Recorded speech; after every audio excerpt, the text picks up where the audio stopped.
پٹھان یا پشتون وہ قوم ہے جو پوری دنیا میں جرت اور بہادری کی مثال سمجھی جاتی ہے۔ تاریخ شاہد ہے کہ یہ نہ تو کسی بادشاہ سے ڈرتے ہیں اور نہ ہی ان پر کسی ظالم حکمراں کا خوف طاری ہوتا ہے۔ یونانی، ایرانی اور تاریخ کے کئی اقوام نے پٹھانوں کو زیر کرنے کی کوششیں کی مگر سارے ناکام رہے۔ نصف دنیا فتح کرنے والا سکندر اعظم نے بھی جب افغانستان میں قدم رکھا تو پٹھانوں نے دنیا کے سب سے منظم فوج اور بادشاہ الیگزینڈر کو دھول چٹا دیا اور انہیں مقدونیہ واپس جانا پڑا۔ پٹھانوں کی بہادری کی مثال 19ویں صدی کی جنگیں ہیں جس میں سوویت یونین کو پٹھانوں کے آگے گھٹنے ٹیکنے پڑے۔ ایک تازہ ترین مثال پچھلے دنوں امریکی فوج کی شکست ہے جس میں دنیا کے سپر پاور کو ان پٹھانوں نے ایسا زیر کیا کہ جسے تاریخ میں ہمیشہ یاد رکھا جائے گا۔ آخر یہ پٹھان کون ہے؟ یہ کس نسل سے تعلق رکھتے ہیں؟ کیا پٹھان کسی نبی کی اولاد ہیں؟ ان کا اس قدر بہادر اور جرت مند ہونے کی وجہ کیا ہے؟ ان تمام سوالوں کے پیچھے کون سی دلچسپ تاریخ رقم ہے؟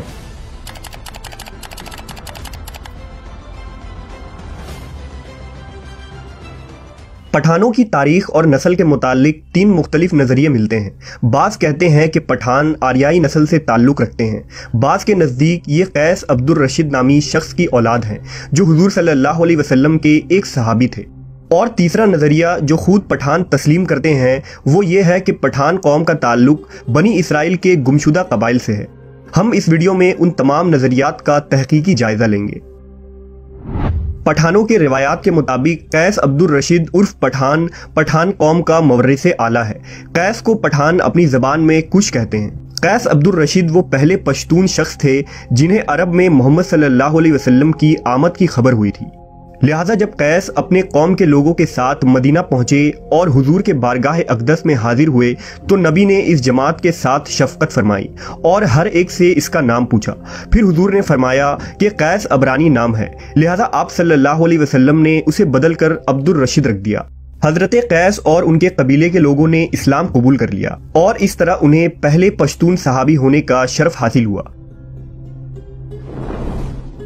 پختونی روایتوں کے مطابق ایک غزوے کے دوران جب مشرکین اسلامی لشکر پر بھاری پڑنے لگے تو حضور صلی اللہ علیہ وسلم نے حضرت خالد کو حکم دیا کہ جاؤ اور اپنے پٹھان بھائیوں کو مدد کے لیے بلاؤ، لہذا حضرت خالد افغانستان چلے گئے اور افغان سردار قیس عبد الرشید کو حضور کا پیغام دیا، لہذا تمام پٹھان قبیلے قیس عبد الرشید کی قیادت میں مکہ کی طرف روانہ ہو گئے۔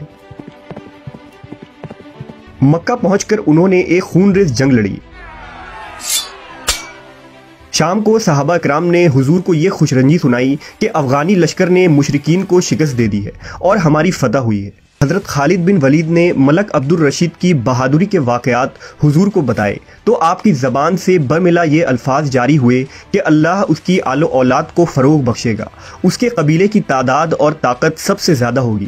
پھر نبی صلی اللہ علیہ وسلم نے فرمایا کہ مجھے وحی کے ذریعہ آگاہ کر دیا گیا ہے کہ اس کی خدمت کے لیے اس قبیلے کی کثرت و استحکام کو وہی حیثیت حاصل ہوگی جو کہ کشتی یا جہاز کے نیچے والی لکڑی کی ہوتی ہے جس پر جہاز کی عمارت استوار ہوتی ہے۔ حضور نے بارگاہ خداوندی میں دعا کی کہ اس مرد کی نسلوں سے ایک عظیم قبیلہ پیدا ہو جس کے افراد قیامت تک سلامتی اور ایمان کے ساتھ شریعت اسلام پر ثابت قدم رہیں۔ رخصت کے وقت حضرت خالد کی درخواست پر ایک انصاری صحابی کو قیس عبد الرشید کے ہمراہ کیا گیا تاکہ وہ کوہستان غور کے علاقوں میں لوگوں کو شریعت کی تعلیم دے۔ نعمت اللہ حروی کی کتاب مخزن افغانی جو قیس قبیلہ کی تاریخ پر لکھی گئی ایک مشہور کتاب ہے، اس میں درج ہے کہ قیس عبد الرشید حضرت خالد بن ولید کے ہاتھ پر مشرف با اسلام ہوئے تھے اور قیس نے حضرت خالد کی ایک بیٹی سے نکاح بھی کیا تھا جس سے بٹن اور غور پیدا ہوئے اور ان کی اولاد پٹھان کے نام سے مشہور ہوئی۔ نعمت اللہ حروی نے لکھا کہ کتب حدیث سے اس خبر کی تصدیق نہیں ہوتی ہے، لیکن دوسری تاریخی روایتوں سے سندھ اور افغانستان سے وفد کا مدینہ آنا اور اسلام قبول کرنا ثابت ہے۔ پٹھان قوم کے متعلق دوسرا نظریہ یہ ہے کہ پٹھان یہودی النسل ہے۔ افغانی تاریخ داں اور بہت سے یہودی مورخین پٹھان قوم کا تعلق قبل از مسیح کے یہودی قبیلے سے جوڑتے ہیں، یعنی بنی اسرائیل کے وہ 12 قبیلے جو ارض فلسطین میں آباد تھے۔ दरअसल हजरत याकूब अलैहिस्सलाम का लक़ब इसराइल था, इसलिए उनके औलादों को बनी इसराइल कहा जाता है।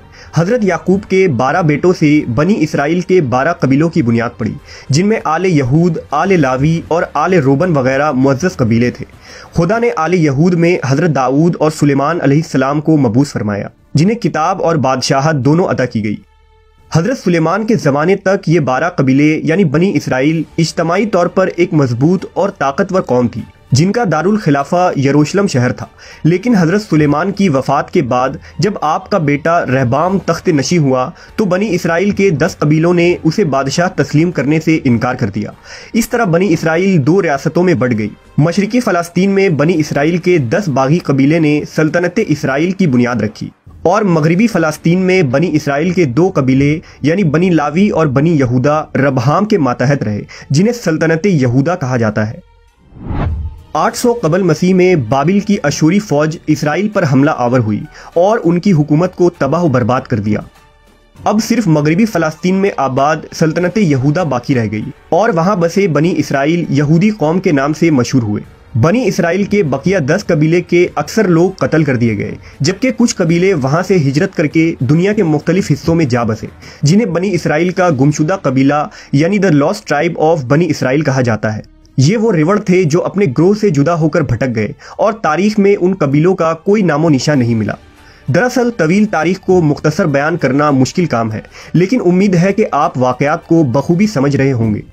यहूदी मुहक्किकीन के मुताबिक जब सल्तनत इसराइल तबाह हुई तो बनी इसराइल के वो गुमशुदा कबीले भागकर ईरान के करीब गोर के पहाड़ों में जा बसे और फिर यहाँ से दीगर खित्तों में फैल गए। सैकड़ों सालों तक ये लोग यहाँ सकूनत पजीर रहे और रफ्ता रफ्ता शरीयत मूसवी और तौरेत के तालीमात को भूल बैठे। अलबत्ता उन्होंने अपना ख़ानदानी नस्ब और सिलसिला याद रखा और ख़ुद को फ़ख्रिया कौम बनी इसराइल और यहूदियों नस्ल से जोड़े रखा। खुद पठानों का ये दावा है कि उनके आबाओ अजदाद का ताल्लुक कदीम ज़माने के यहूदियों से है, जबकि अफ़गानिस्तान के आखिरी बादशाह ज़ाहिर शाह मरहूम खुद ये इकरार करते थे कि उनका ताल्लुक बनी इसराइल के बिन्यामीन कबीले से है और वो उन्हीं बनी इसराइल के गुमशुदा कबीलों में एक हैं, जो बुख्त नसर के हमले की वजह से अपने रेवड़ों से बिछड़ गए थे। दुनिया में पठान ही वो वाहिद कौम है जिसमें इस्लाम के बगैर कोई मजहब नहीं। अगर किसी पठान से पूछा जाए कि आप पहले मुसलमान हैं या पख्तून, तो जवाब ये होगा कि मैं 5000 साल से पठान हूँ और 1400 साल से मुसलमान हूँ। मशहूर मवर्रिख एहसानुल्लाह अब्बासी ने अपनी तारीख़ इस्लाम में लिखा है कि मदीना के यहूदी उन अफ़गानों से बराबर ख़त व किताबत में रहते थे, और जब वो लोग मदीना में मुसलमान हुए तो अपना एक शख्स यहाँ भी दावत इस्लाम के लिए भेजा था। अगर गौर किया जाए तो पठानों की बेशतर चीज़ें भी यहूदियों से काफ़ी मिलती जुलती हैं। मसलन नस्ली तौर पर ये दोनों अपने आप को दुनिया की बेहतरीन कौम तस्वुर करते हैं। ये दोनों ही मजहबी तौर पर सख्त होते हैं और दोनों ही सर पर टोपी या पगड़ी रखते हैं। इसके अलावा भी उनके कई रस्म व रिवाज और आदात व अतवार मुश्तरक नज़र आते हैं। पठानों के बारे में अंग्रेज़ों और बर्रे सगीर के कई रिसर्चर ने तहकीकी रिपोर्ट और किताबें लिखी हैं। बर्रे सगीर के एक रिसर्चर ने जब एक पश्तून पठान के DNA नमूनों का खुसूसन उसके क्रोमोसोम का तज्जिया किया तो ये मगरिब में आबाद यहूदियों से 95% मैच कर रही थी, जो इस नज़रिए को मज़ीद हतमी और मजबूत बना देती है। नबी सल्लल्लाहु अलैहि वसल्लम की दुआ ही ये वजह थी कि पठानों का अल्लाह की राह में लड़ने का जज्बा आज तक बाकी है और ये कौम अल्लाह की रज़ा और शरीयत के लिए मर मिटने को तैयार रहती है। क़र्ब क़यामत में भी लड़ी जाने वाली जंगों में पठानों का अहम किरदार होगा। हुजूर की पेशन गोइयों के मुताबिक क़यामत के करीब यही वो लश्कर होगा जो इमाम मेहदी की मदद के लिए निकलेगा। हदीस के मुताबिक इन्हीं इलाकों से अलम लेकर मुसलमान फौजें निकलेंगी, जिनका रास्ता दुनिया में कोई भी नहीं रोक पाएगा, यहाँ तक कि वो अपने झंडे इलिया यानी बैतुल मुक़द्दस में जाकर नस्ब कर देंगे और इमाम मेहदी के साथ मिलकर मसीह दज्जाल के खिलाफ जंग लड़ेंगे। आज पठान खुद को यहूदियों नस्ल कहने पर फ़ख्र करते हैं और हर पठान का यहूदियों नस्ल से होना काबिल फ़ख्र बात है, क्योंकि वो यहूदी नस्ल से ताल्लुक़ रखने के बावजूद नबी सल्लल्लाहु अलैहि वसल्लम पर ईमान ले आए। ये उनकी गैरत की बुलंदी और ईमान की अज़मत की निशान है कि उन्होंने सच्चे नबी की तस्दीक की। جن کا ذکر توریت و انجیل میں موجود ہے، جبکہ عرب میں آباد یہودیوں نے آخری نبی کا انکار کیا اور آپ پر ایمان نہ لائے، صرف اس بنیاد پر کیونکہ حضور کا تعلق بنی اسرائیل سے نہیں بلکہ بنی اسماعیل سے تھا، اور اس طرح وہ یہودی نسلی تعصب اور حسد و کینہ کی وجہ سے گمراہ اور خوار ہوئے۔ بلا شبہ نسل، رنگ اور زبان انسان کے لیے تب ہی قابل فخر ہے جب وہ صراط المستقیم پر گامزن ہو اور سچے معبود اور سچے نبی پر ایمان لائے۔